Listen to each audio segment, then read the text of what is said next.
Olá, pessoal, boa tarde. Sejam todos bem-vindos ao turno da tarde do nosso 21º encontro de férias, do terceiro dia. E antes de mais nada, eu queria anunciar a ganhadora do prêmio dos 9 Hub Readers para o ensino de inglês. Eu espero que ela esteja aqui online, eu ainda não vi se ela está comentando por aqui, eu não vi o nome dela nos comentários, mas eu espero que ela esteja online. Foi a Raquel Roxo. Eu espero que eu tenha falado certo seu sobrenome. Você ganhou os 9 readers. A gente vai entrar em contato com você pelo Instagram para pegar todos os seus dados para enviar o seu prêmio, tá bom? Obrigada por ter participado, obrigada a todo mundo que participou do sorteio. And now, to introduce Ricardo Barros, he's going to talk about human connection in virtual classes. The link for the certificates will be displayed on this video's description during his lecture, okay? You can download it afterwards. And please welcome Ricardo Barros. Thank you very much, Barbara. Hello, everyone. Thank you for coming. Much like most of you, I imagine, I have been teaching online since March last year. I have yet to do any face-to-face courses or lessons in 10 months or however long that it's been. And through these months of teaching online, I have been thinking a lot about the connections that we make and how we can make them, even though we're not seeing our students face-to-face anymore. Naturally, there are many advantages to teaching online, but there are some challenges as well. I think the biggest challenge, or maybe the first challenge that teachers may have faced is that of loneliness and isolation, especially if you used to teach at a school where you had the teacher's room, so you'd always see colleagues, chat about work, chat about students, chat about personal life and gossip, I suppose. And then suddenly you are teaching from your own house, maybe from your living room, from the office in your house, sometimes from your bedroom, and you don't have that interaction with your peers, and you don't have the interaction with students anymore, right? You don't see, you don't touch the students anymore. So this is certainly a big challenge. The other challenge, and that maybe by now has been reduced, is that technology imposes a learning curve, right, and a steep learning curve in some cases. Not every teacher had taught online before the pandemic, especially if you were a teacher at a regular school, for instance. And we're suddenly thrown into this world where, on top of all our teaching skills, we're required to have technology skills, right? And become presenters and YouTubers and edit videos and this and that. So there was a steep learning curve for teachers. Another important point is that students also had this learning curve. And if you're getting new students, be it at a language institute or new private students, we're still dealing with, now in January 2021, many months since the pandemic started, still dealing with students that are coming without knowing how to use Zoom or how to use Google Docs or how to use other technologies that we have available. So that still presents a challenge to our virtual lessons. This is especially true when you want to use different resources, right? Because one of the first questions when we started teaching online was, how can we better simulate or replace the kinds of interactions that we had in face-to-face lessons? And in some cases that can be done, right? That can be done to some extent. We use breakout rooms in Zoom, or we use Google Jamboard, or a plethora of other software or websites or apps, but that does put pressure on the students as well as the teachers to be able to juggle all of these things, right?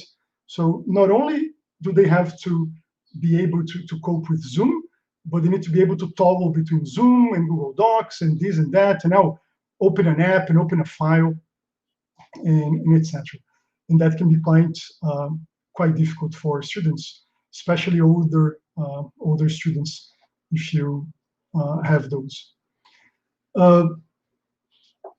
At the very beginning of the pandemic and this change to the online teaching, all of the sudden, everybody became a specialist in teaching and online teaching in particular.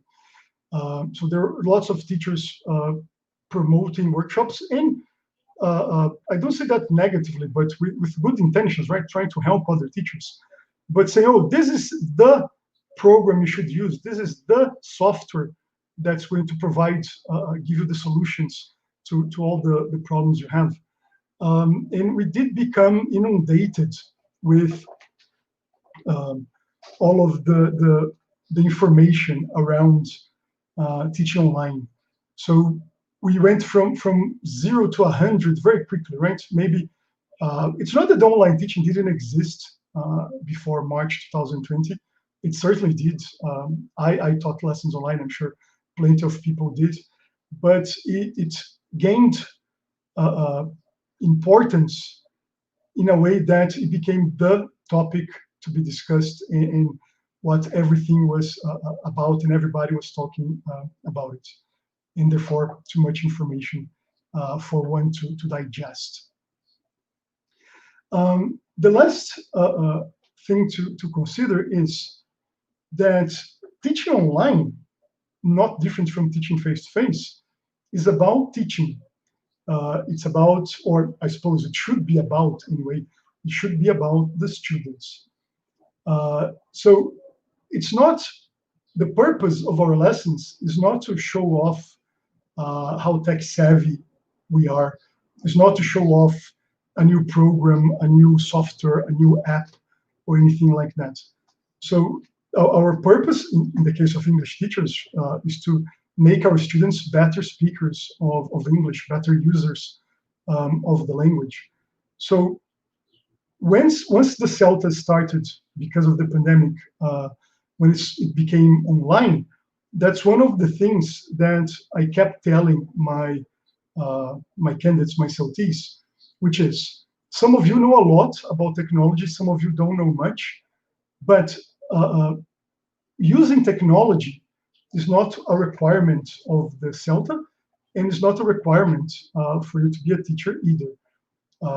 What I expect you to do is to provide students, with content, with ideas, with materials, with activities that are going to make them better speakers, that are going to improve their grammar, their reading skills, and etc. And there are multiple ways to do that.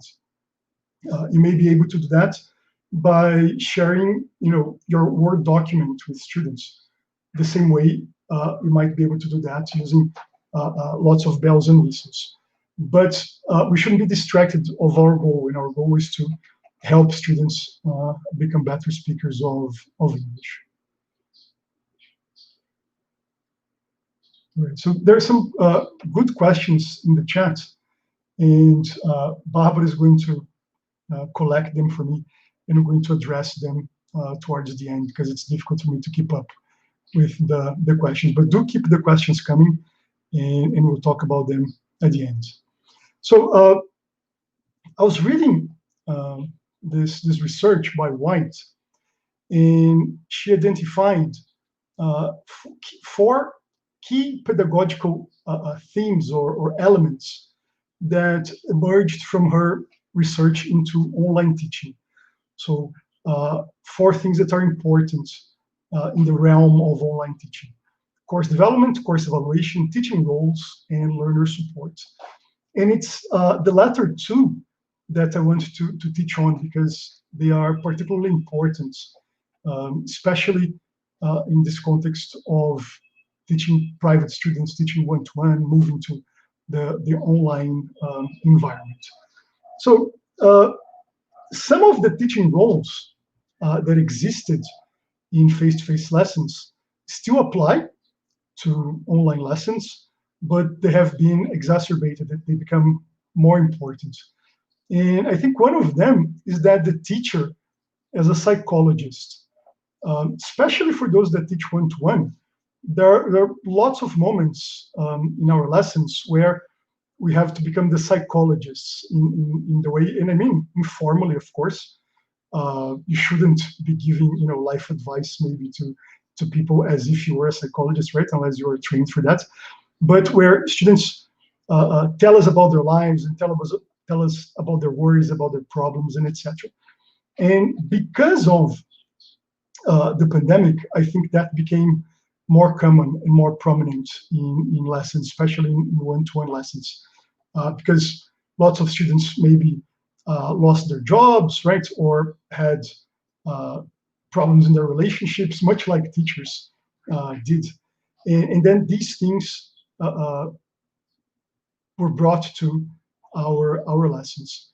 So the things to consider, I think, are naturally the student's personal life is important in our lessons. So what their job, their interests, what their family is like, and we always bring these elements to class, right? We want students to talk about things that are meaningful to them.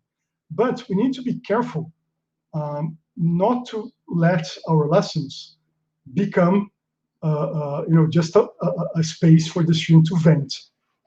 Because what usually happens is they're going to vent and then use the class time for that.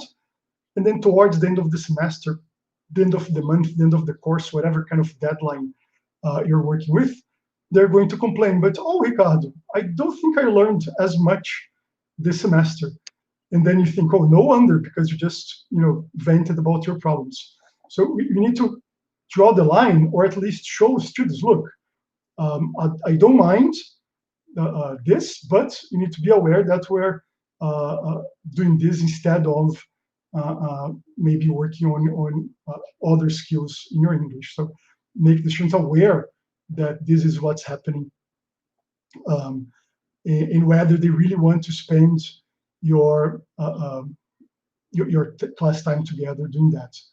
And then if they do, maybe you should charge more, because my psychologist charges more for our sessions than I do for my lessons. So keep that in mind. Another interesting fact is this word is not a word I'm very fond of. This word that teacher as a facilitator, I think that's overused a little bit in ELT. But the thing to consider when we move to the online environment is that now literally the world is our oyster. So we have access to all kinds of information and access to loads of resources and tools. So much more than in the classroom, although many classrooms already had the internet and interactive whiteboards, and students have had mobile phones for a while. But now everybody's connected and is online while we're having the lessons.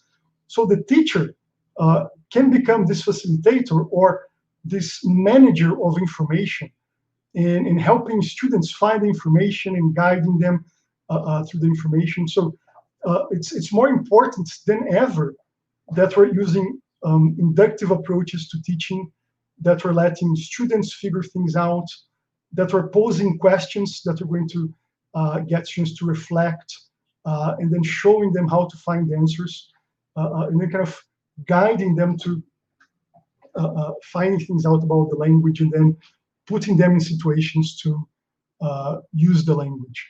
That is what I have in mind when I say the teacher should play the role of facilitators. So how can we use all of the information that is available online to us in our favor, and let the students do the hard work? So the hard work of the teacher should come before the lesson. When you are thinking about the content of your lesson, you're thinking about the resources you're going to use, You're thinking about the stages.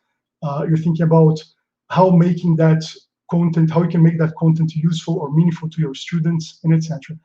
But once we are in the lesson, what you should be doing is taking a step back and letting the students do the hard work. So let the students do the talking, and that means naturally controlling your how much you're talking, how much you're participating, because your English is good enough, right? You're not the one whose English needs to be improved, and letting the students do the talking, the figuring out, the working out of information, and etc.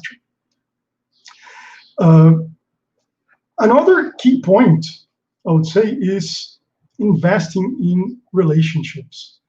And just because we're now online, our relationships are not much different. I like this quote from Paulo Dantas. This is from a talk he gave at Troika. And he says, o momento fez com que transformássemos o encontro presencial em um encontro virtual, mas ainda é um encontro. So for those that don't speak Portuguese in the audience, he's saying, these classes are online gatherings, but they're still a gathering where people are together, and they should be treated as such. So maybe before you made small talk before the lesson started with students and asked about their lives, and why can't you do that now? We are inside the students' homes, and there are pros and cons to that, but we need to use that in our favor. So what do students have access to in their houses that they don't have access to when they are in a classroom at a school or in their offices? So maybe they have more access to personal objects. So how can you include these personal objects in your lessons? They may have access to photos or other things. How can you make those things part of the lesson to create a relationship with students? All of this may require that you open the door to your house to students as well. And in this case, I don't mean literally open the door, of course, but opening the the door to your personal life. So what things that you do have at home that you can share with students now, that you can show students and encourage them to do the same. So how can you personalize the lessons, or how can you make things feel as if you're sharing your life with students to make everything more engaging? And to give you an example, just this week I was observing a lesson, a CELTA lesson, and there was a listening about Sean. So Sean is a Canadian, and it was a lesson about be able to and can and could for abilities.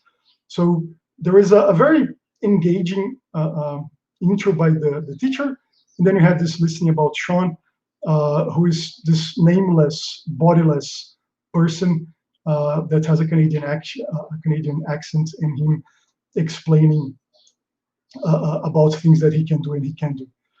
And what we discussed during feedback was, how can we transform this John Doe from the course book into somebody that is more meaningful to students? So if Sean becomes, I don't know, rather than a nameless person in the book, but you can say, oh, Sean is a friend of mine, Sean is an English teacher as well, right?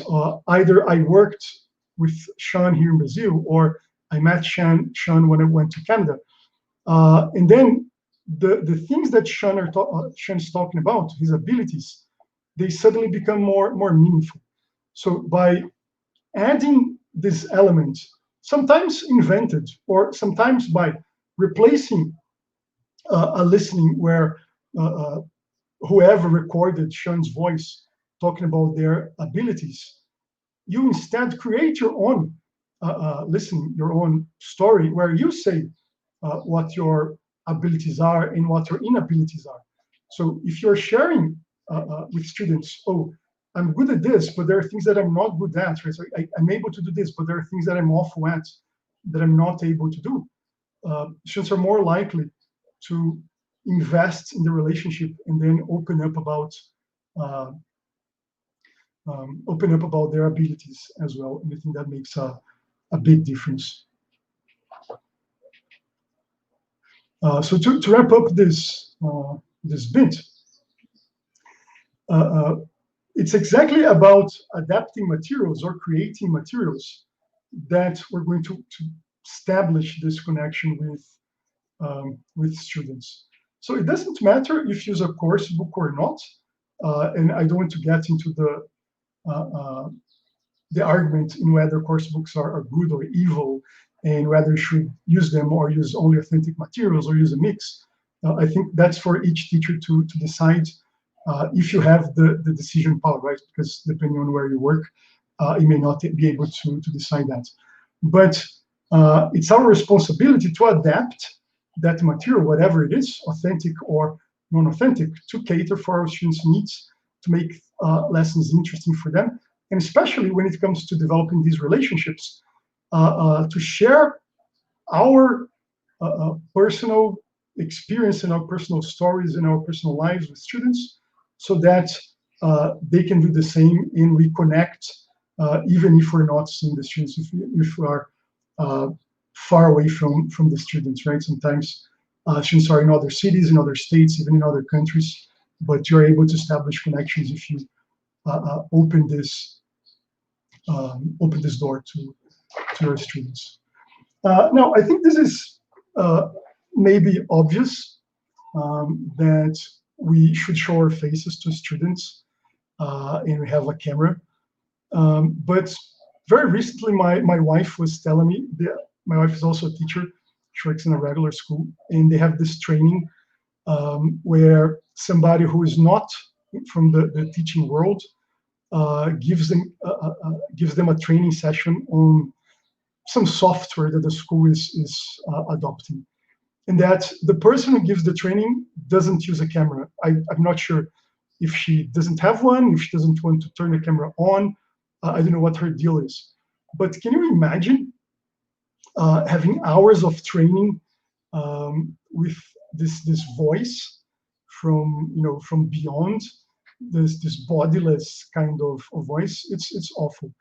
And I know that the other way around, we should incentivize students to use their cameras as well. Depending on your teaching context, that may be difficult. I know that teenagers haven't been the most forthcoming when it comes to using cameras. There are activities that you can do. Thiago Barbieri, who is here in the chat today, Thiago, post your Instagram in the chat. He's often posting ideas to be used in online lessons, and he has some interesting ideas to try to encourage students to use their cameras in class. But if you're dealing with adults, and if you're having one-to-one lessons, it's paramount, right, that both you and your students are having their camera on, because otherwise it's going to be very difficult to have that connection with students. So we talked about the roles of the teacher, but I'd also like to mention the learner support. When we back when I was teaching in a language institute, the kinds of technology difficulties my students had were things like, oh, the DVD from my course book doesn't work, or oh, how can I access the extra activities that the school has online? And those, they either were easy to solve, or I'd ask them to talk to the IT person. I was lucky enough to work at a school where there was an IT person. So it wasn't really much of my concern, the kinds of technology problems that my students had.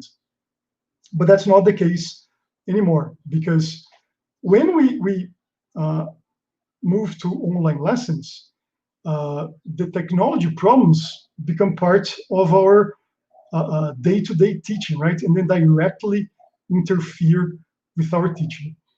the first thing to consider is, I found this new app or this new site or this new software that is perfect for what I want to do. But does it work on all the devices that my students have? In the CELTA, for instance, we deal with volunteer students, and they're all adults, and we ask them to have access to a computer, so either a desktop or laptop, to have headphones with a microphone, and we ask them, all of these things uh, help reduce the number of problems that students may have. We ask them to use a wired connection to the internet rather than Wi-Fi, because those tend to be more stable. But sometimes they access the lessons using their mobile phones. Sometimes they use their tablets. Sometimes they use their computer, but they don't have a headphone. And then all of these things come into play during the lesson.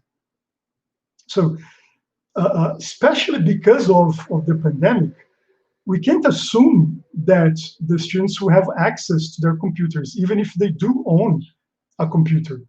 Because what about their husbands and wives that also have online lessons or that have online meetings at work? What about their children that also have online classes, be them classes at school, be them English classes, or loads of other things that children do? So it's certainly, if devices were already at a premium inside a house with more than one person living in them, that became much more so at the beginning of the pandemic. For instance, my wife had a really old laptop that wasn't meant to be used heavily and in online lessons.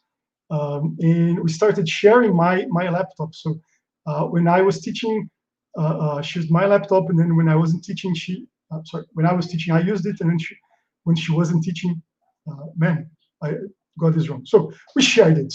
She and I were using the same laptop, and then we took turns depending on how important. If sometimes we had to teach at the same time, and one of us stayed in the office, which is this room that you can see behind me, and one of us taught in the living room, because although our apartment's not small, it was not bought or thought of as a place where both of us would have to work at the same time.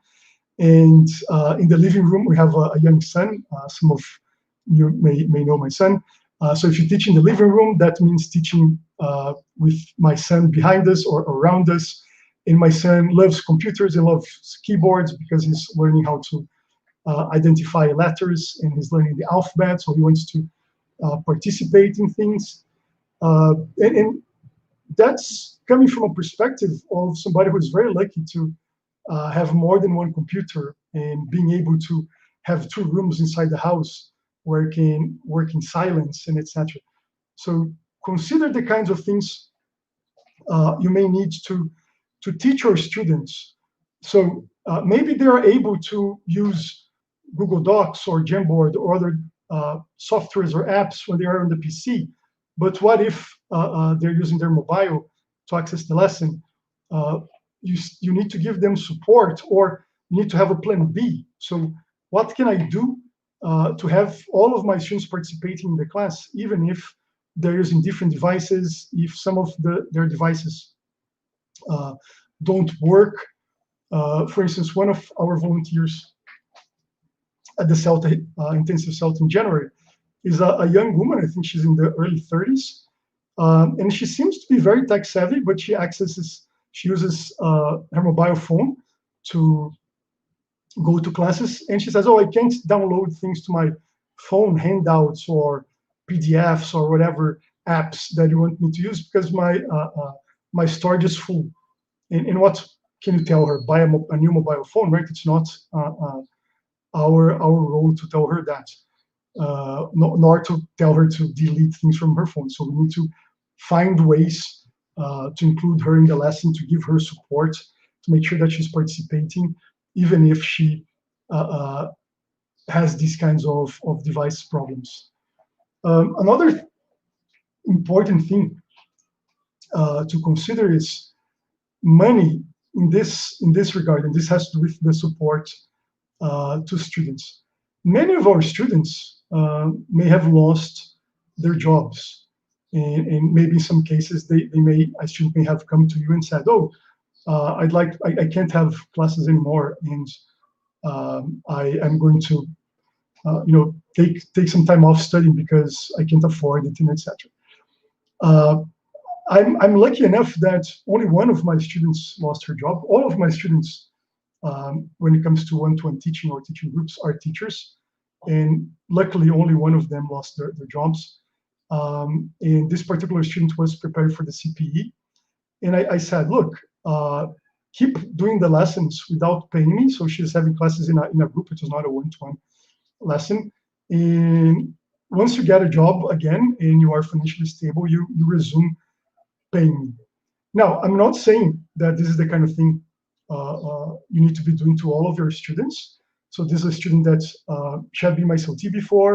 We have a relationship. She had been my student for a little while, so I knew her, and I thought I was able to afford the losses because really it was a small group, and her not doing the classes or doing the classes without paying wouldn't change my life whatsoever. I would still need to be online at that time, I still need to prepare the lessons and etc.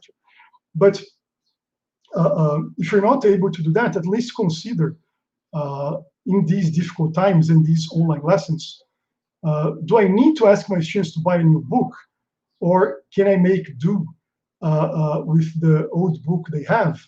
Or maybe I can make do with online materials or materials that are available for free on websites for teachers or blogs for teachers and etc. So how can I make easier for my students to keep having English lessons and keep paying you as well, right? Because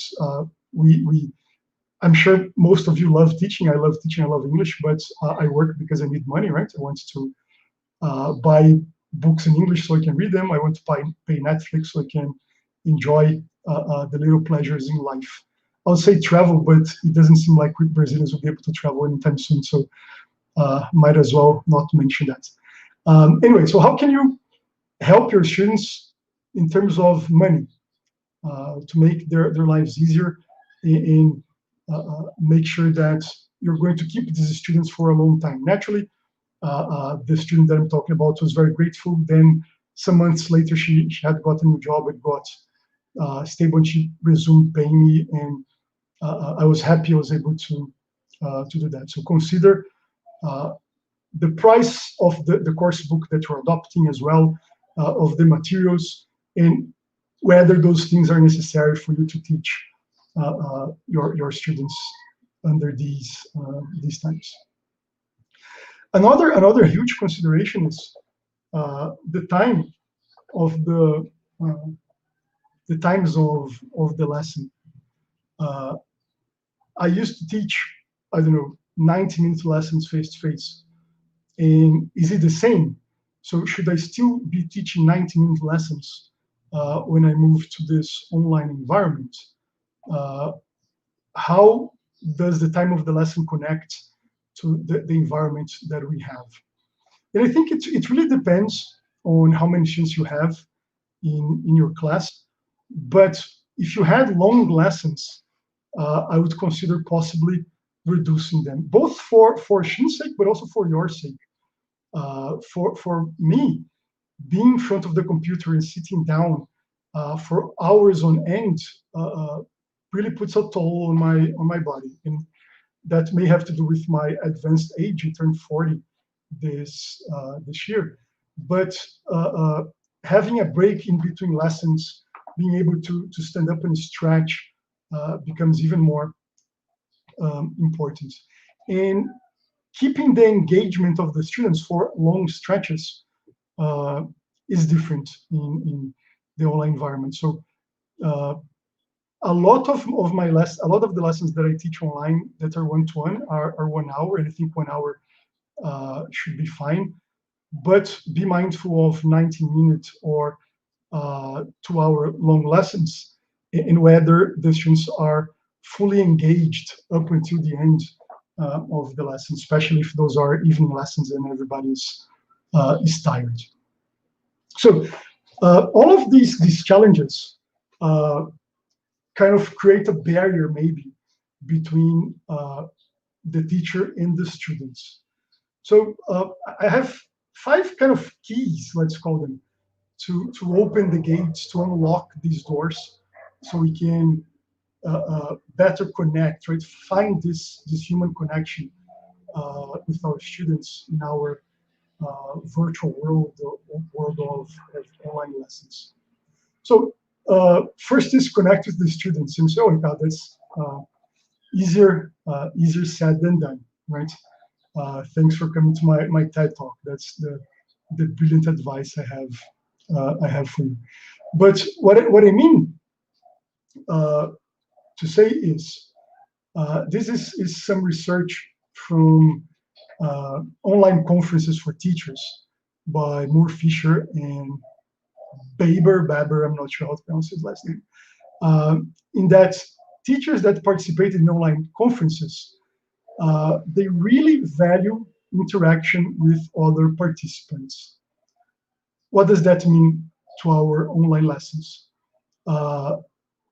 Are you replacing the pair work, group work, the kind of interactive activities you had in your face-to-face lessons with anything that is remotely similar to this online environment? So I mentioned earlier, I'm sure you're familiar, Zoom has breakout rooms, which is a wonderful tool. It's very easy to put students into pairs and trios and groups. It's a matter of a couple of clicks. And whenever I have workshops for teachers, for instance, I try very hard to think, how can I have these moments where teachers are going to be put in breakout rooms and there are tasks for them to perform. They're going to take an active role in learning, but also where they're going to simply interact with other teachers and share their experiences and say, oh, I'm having these problems, but there's another teacher that's also having these problems. And maybe we can think about it together and figure out a solution. Or you identify with somebody else and maybe you become friends. So these interactions are as important as they are as the actual things we do in workshops. So if you, for some reason, don't use Zoom for your lessons, I know lots of schools are Google schools and they use Google Hangouts. But it's important to consider, even if less frequently, because they're going to take longer to set up in other, let's say, environments. But consider ways in which you can give students these moments of interaction, where they are still doing the kinds of things they would do, talking together, planning things, having fun, doing activities the same way they would in face-to-face class. I think that's what the connection is about. And we also, when we talk about the connection, this also has to do with establishing that personalization that we mentioned earlier, especially if you teach one-to-one. Another consideration if you teach one-to-one, and then the breakout rooms are meaningless, right? Because you're not going to put people by themselves in their breakout rooms, is how can you change the patterns of interaction in the lesson so that it's not always teacher and student. And what I mean is, it's always going to be one-to-one, right? Because there are only 2 people in the class. But if you're always the teacher and the other person is always the student, there's hierarchy in this relationship. So maybe sometimes the student can be the boss and you can be the employee. The student can be a parent and you play the role of a child. So sometimes you're going to be co-workers and then you are at the same hierarchical level. I think changing the roles will help you add variety and connect with students. So it's not always you kind of looking down because you're the person who knows more about English than the student does. And that, I think, will allow you to open up this variety of tasks, even if it's a one-to-one lesson. So how can I have different roles and then not only have discussions as you might have in a one-to-one? I ask the question, my student answers the questions, but what other tasks can I come up with? So maybe the student's going to ask me the questions. Maybe there's going to be some brainstorming, some listing, some ranking, and not only discussion, which, although important, is overused, especially in one-to-one lessons. It's important to remember that our students are not robots, and that if you're always doing the same things, our students get tired. So I, for instance, love using guided discovery in grammar and vocabulary lessons. But if every grammar and vocabulary lesson uses guided discovery, how fun is that going to be for a student after a semester, or God forbid, after a whole year of only doing guided discovery every other week in their lessons? So much like in real life, I suppose variety is the spice of life. There's no need to set off fireworks. So forget, I mentioned earlier, the bells and whistles. You don't need to use the most innovative technology, brand new thing for your lessons to work. So focus on the content, focus on the students more than on setting fireworks. And if you do decide to use new software, new programs, and I'm not saying that you shouldn't, but if you do, make sure that you know how it works and that you test it before using, because you're going to need to give support to students. And if you don't know yourself how to use the program, how can you expect the students to do so? I think that would be unfair. I think this is not maybe the most supportive statement, but there are no magic solutions, right? There's not one program or software that's going to do the work for you. So regardless of whether you're teaching online or face-to-face, and I'm sure you know this, teachers work a lot, but you still need to do all those, all the preparation, all the hard work before the lesson, so the lesson works. And finally,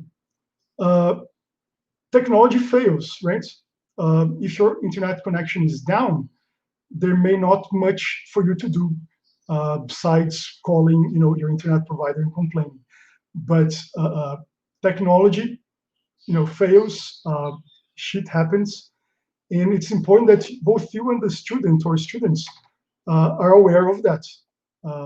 So again, I was very lucky not to have too many problems with technology this year, but I can remember at least a couple of lessons where I had to stop halfway through because my internet connection either was down or was so bad, so unstable that I told my student, look, let's stop and we spend more time on it next week. So as long as if you're honest about students, I think everybody will be happier in the end. So we should have about 6 minutes for questions. I'm going to look at the questions that Barbara had for me, and hopefully I can address those. All right, Barbara, do you have any questions to share with me in the? Oh, hi, Ricardo. I'm sorry. Well, I'll go through from the start of the lecture. Yeah. Leila Souza has commented that some of my students didn't adapt to Zoom or Weebly, and I had to try Jitsi Meets. I'm sorry. All of them are okay, but we have our favorite interface, and it sometimes is not the same our students like. Oh, that's a great point. Yeah. Just because, for instance, I'm a Zoom user, I don't understand why schools use Google Meet instead of Zoom. I think it's simply an inferior tool for teaching, but that's my personal opinion. It doesn't mean that students feel the same, and it doesn't mean it's going to work for all the students. For instance, back when I started teaching online, I used to use Skype. But in some cases, because students had computers from their companies, and their companies had, firewalls, and they couldn't use Skype for whatever reason, and then we had to try alternative softwares. I think being open to that is a good sign. It may be tough for the teacher if you have to plan and use different softwares, but I think that's the right move if you want to keep the students. Sometimes requiring students to download things or to create logins and create accounts is too much for some students. So using a platform that's maybe easier and simpler, maybe doesn't have as many resources, is better than having one that's so fancy, that's super fancy, but that doesn't offer the same kinds. But that's more difficult for the students to log on to. What else, Bobby? Henry Akashi asked, Ricardo, do you think online teaching and one-on-one teaching will become more relevant in CELTA's courses? I think so, yeah.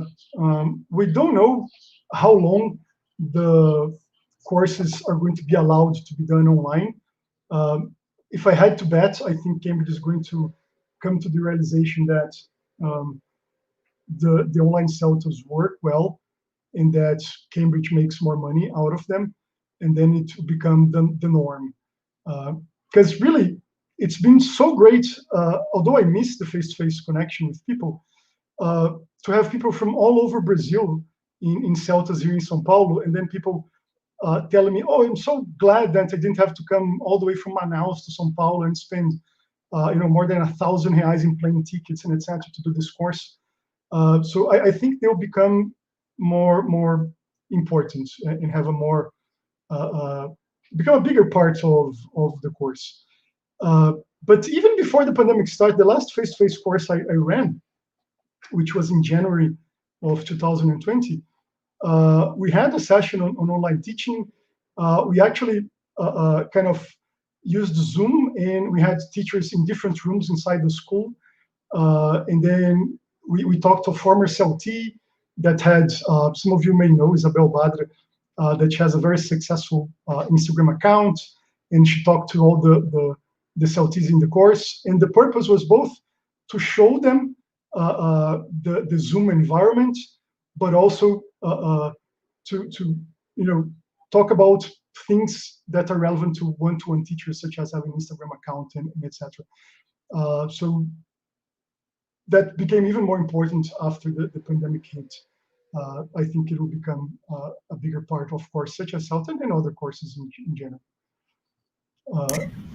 What else, Barbara?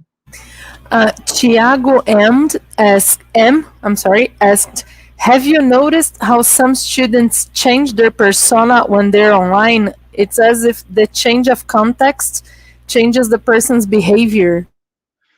That's a deep question, right? I'm going to put on my psychologist role. I think so. And to use a non-online example, this is something that I have discussed with my psychologist and many colleagues as well. I think I have a different personality when I'm speaking English than I have when I'm speaking Portuguese. So just having the English kind of mask makes me a different person. And I think that's also true when you are online. And maybe the trolls of internet forums are an example of that, right? People do change personalities. Whether that's good or bad, I think it depends. But I think that's true. I have to agree with that. Weber Mota, I hope I said it right this time. He's asking, but don't you think this non-human communication is making our students too virtual? Are there too many tools for communication to be accepted in a simple way? Mm-hmm. Yeah, I think that's a good point. And hopefully what you take out of this talk is that using a lot of resources shouldn't be the point of our lessons. So I have heard of teachers teaching using WhatsApp, the WhatsApp video tool, right, like video calls. And I'm sure there's two teachers that use Skype. So the platform, the software, the interface is not what matters really. As long as you can hear and hopefully see the students, I'm sure you can teach English. So focusing more on the content, focusing more on what's important to the student, what's meaningful, can help reduce this virtualness, if that's a word, of our relationships with students. And I think the more softwares, apps, etc., you are implementing, the more barriers you are putting in between you and the student. So my advice would be, maybe that's a little counterintuitive, but less technology and more people in online lessons. I think that's what's important. How are we doing for time, Barbara? Can you do one more? Yeah, we have time for two short questions. Okay. Henry Akashi asked again, how much should we engage with our students on social media, like Instagram stories? How much you consider it's healthy? That's a great question, Henry. And I'm not going to pretend that I have the right answer. I personally like to I have two Instagram accounts, or I suppose three if I'm being totally honest. But I have a personal account that is locked or closed or whatever you call those, because that's where I post photos of my son, photos of my family, and where I complain about the government. And that's a completely separate account from my professional account, which is for teachers. And I very much like interacting with teachers on my Instagram account. And if you are a student, if you are a teacher that deals with regular students, right, non-teacher students, I would imagine it's the same. But I'm not going to say that if a person doesn't like to interact with students, they're wrong, because their private lives are their private lives. So I think it's generally better to separate your accounts, although that often means people end up not only using one account and not having a professional or not having a personal account, because it's a lot of work having more than one account. Because unless you are I don't know, a huge personality, I think sharing too much of your personal life may not be the best. But again, it's my personal opinion. It's up to each teacher. But if to answer your question, I like interacting with my students who are teachers on social media. I value that very much. And the last question is from Familia Balta Souza. I don't know if it is a he or a she, but it's asking how much knowledge of technology a teacher should master in order to deal with young students. I think young students are not my area of expertise. First of all, I haven't taught young learners in a very long time. But the experience of seeing my son is 3.5, have online lessons and participating with him in some online lessons, I don't think the teacher needs more expertise in technology per se. I just think they need, much like, I suppose, teachers of young learners need tools to engage the students, because their attention span is much shorter than that of adolescents or adults. So my son had English, not only English, had lessons with at least 4 or 5 different teachers. So his regular teacher, the English teacher, the physical education teacher, the music teacher, and this and that.